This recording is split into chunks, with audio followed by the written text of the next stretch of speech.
मोहम्मद इलियास पटेल, मैं आपसे एक बात अर्ज करना चाह रहा हूँ। आप दिल में जो है इखलास पैदा करें। आप काम कर रहे हैं, ठीक है, बहुत अच्छी बात है।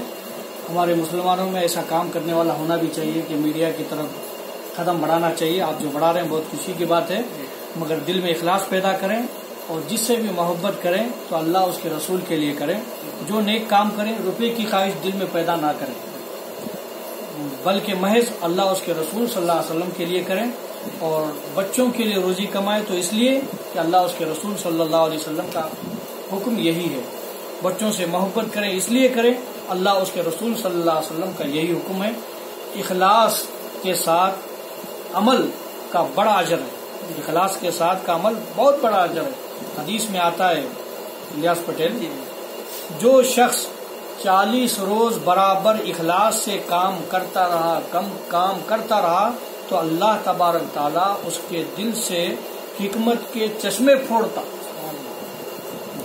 और हमारे बुजुर्गों ने इखलास के साथ अमल से बहुत कुछ पाया।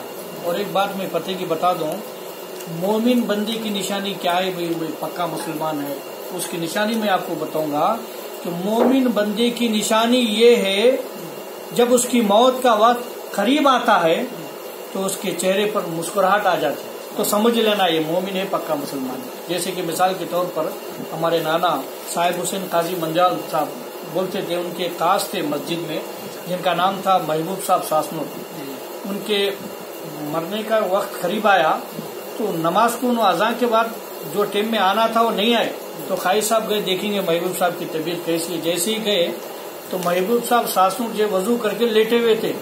हमारे नाना हजरत मंडाल खाई साहब जैसे ही गए अस्सलाम वालेकुम बोले, उसका जवाब वालेकुम अस्सलाम बोल के रूह कब्ज हो गए मुस्कुराते हुए। उसको बोलते मोमिन की निशानी। तो मोमिन की निशानी ये है कि उसके मौत के वक्त मुस्कुराहट आ जाए तो समझ जाना वो मोमिन है। सलाम।